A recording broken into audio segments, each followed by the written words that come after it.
Come on folks, hurry up! This event group's called Speed for a reason. Right, okay. Chaos, but fantastic chaos. Right, John Neal spoke yesterday about, you know, those moments that when it looks chaotic, some of the greatest work comes out of that chaos here. We split you up into 4 groups, we set a general task to you, and it's been great for us on the outside looking in to see how the 4 groups have gone away and come up with different solutions to similar problems. Right, and within those groups at various times, there's been division. Right? Disagreements. Great. Right? Absolutely fantastic. And the reason being is that every solution doesn't always work for every single athlete. Right? And one of the challenges is to find the right language, picture, environment that works for that particular athlete, right? You may have one pitch, right? Well, that will connect with a certain kind of athlete, but not all athletes. And hopefully from the chaos that we've had this morning, right, and chaos is great, that you'll now go away with 3 or 4 different choices of language or practical activity that will work for different athletes. So your toolbox, hopefully now, is bigger. What Matt's got to do now is try and draw together some of the good things that came from each of the 4 groups so that we know what happened within our group, but we want to perhaps share some of the good practice, great practice that was happening from all of the groups.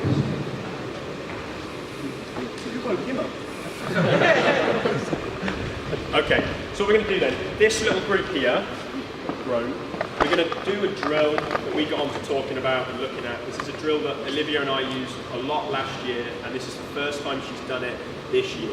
Okay, and there were some nice discussion points we were having about its merits and its good points and its bad points. Okay, so we'll let Liv run it, and then we'll ask some questions.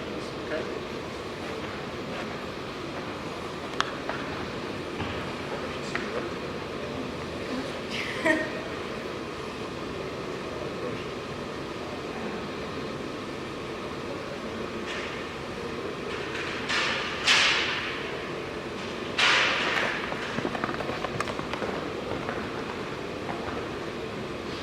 Okay, so the group that we're working with Olivia, what was the point of this, or why were we using this last year?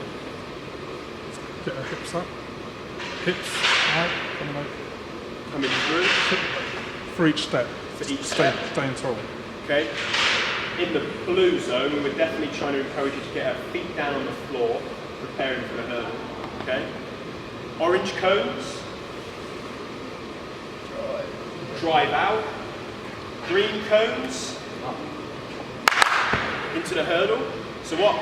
So Olivia moved to the northeast September 2013. I was trying to keep some kind of continuity in what she was doing. So fix one thing so that I could change all the other things that were going on. And I wanted it to be really consistent and bulletproof in all our races. Because I was going to do lots of random variation stuff. So for her confidence to race with me for the first year as a coach, I fixed this in her head. Okay? So creating rapport, creating trust, okay? Creating a bond. I gave her something solid to work off of every single time she raced. Okay? This is how we would warm up at a race. Okay? Smash those cones. Smash them into the ground.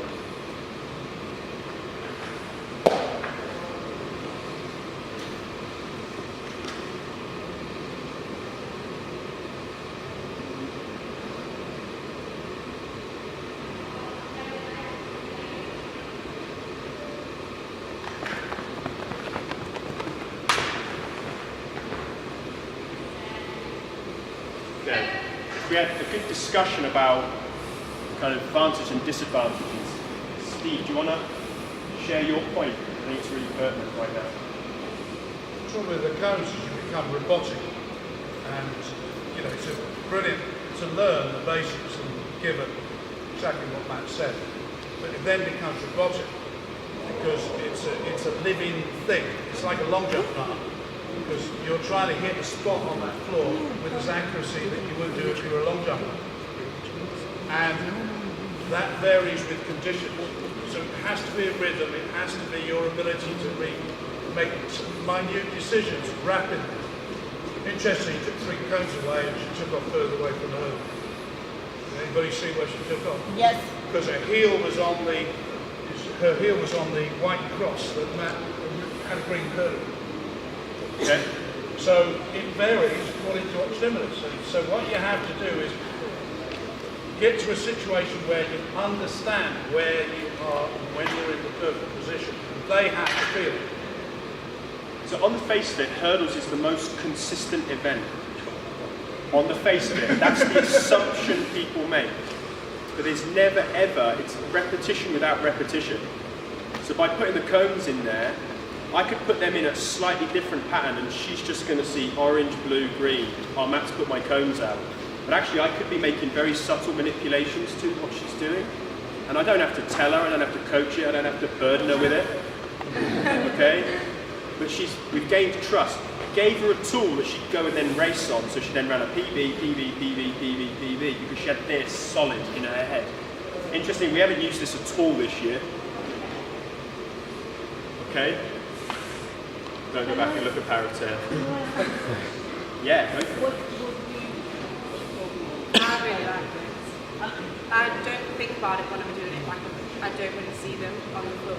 You don't see them. No, but I think subconsciously it makes me like, it does something. I don't think it's like, I think definitely the first one was like, I definitely think about like getting my foot past it, like getting my hip past the cone, so then that makes me go down to the floor more, but then I don't really think about it after the first bit. So, listen to Liv's language there. She's trying to get her foot past an object. So she's thinking externally from her body. So she will create more force in the blocks. Now I tried to explain to Liv that she needed to push from her hips and all.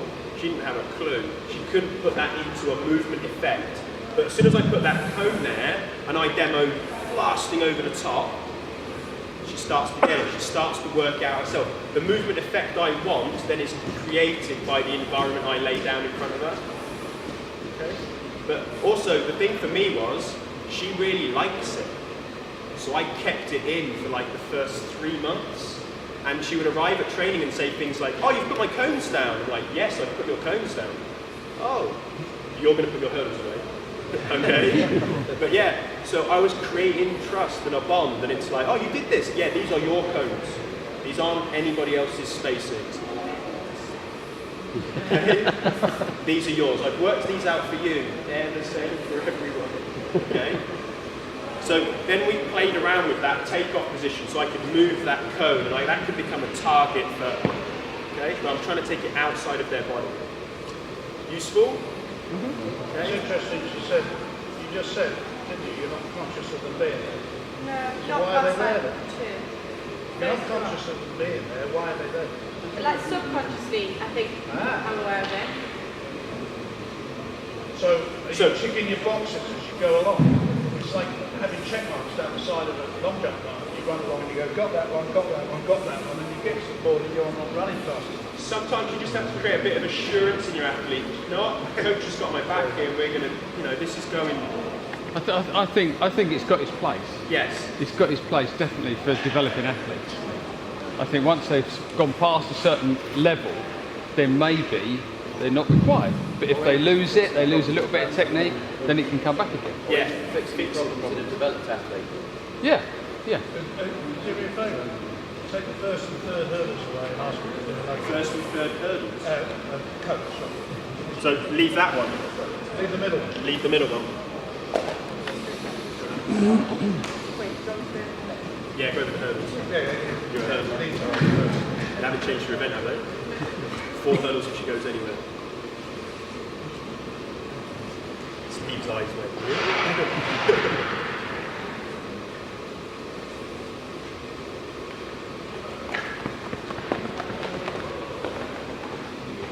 So interestingly, what did she do here?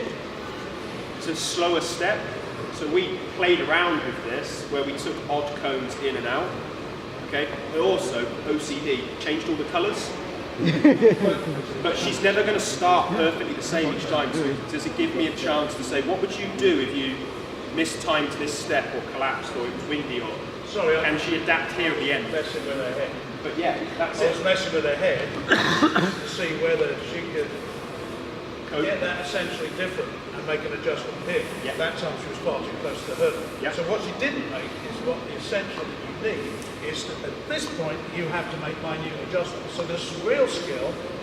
All right, there's a skill here. Yeah. The real skill is making micro adjustments coming to the hurdle.